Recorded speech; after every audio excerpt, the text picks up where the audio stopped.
exposing the truth in Jake's journey from zero to hero. Jake was 25, living with his parents, overweight and unemployed.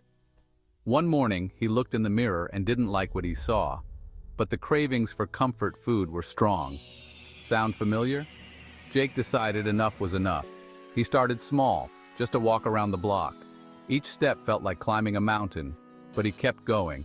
Every day he faced his fear of failure and pushed just a bit harder. He swapped fast food for healthier choices, one meal at a time. It wasn't easy, but Jake knew big changes start with small steps. He also struggled with facing strangers, feeling anxious in social situations. Fast forward a year, Jake's fit, confident, and running his own business. The world might have been against him, but Jake showed up for himself. Remember, your journey to transformation begins with the courage to take that first step. What's your first step today? But what if I told you that Jake's story is, in fact, a lie? It's easy to get swept up in these tales of transformation, but the reality is often far more complex.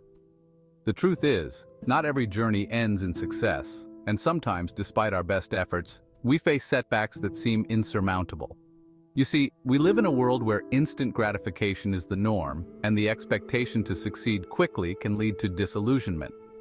Many of us start with the best intentions, like Jake did, but the road to change is riddled with challenges that aren't always visible in these polished success stories.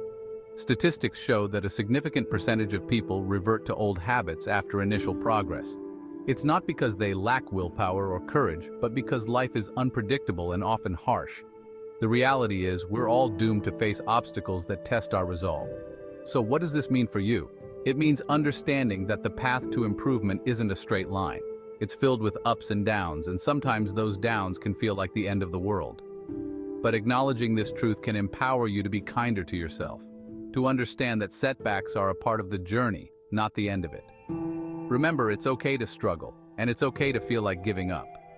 What's important is to keep trying, to keep pushing, and to accept that sometimes progress comes in the form of learning from our failures. So, what's your next step, knowing that the road ahead won't be easy but is still worth traveling?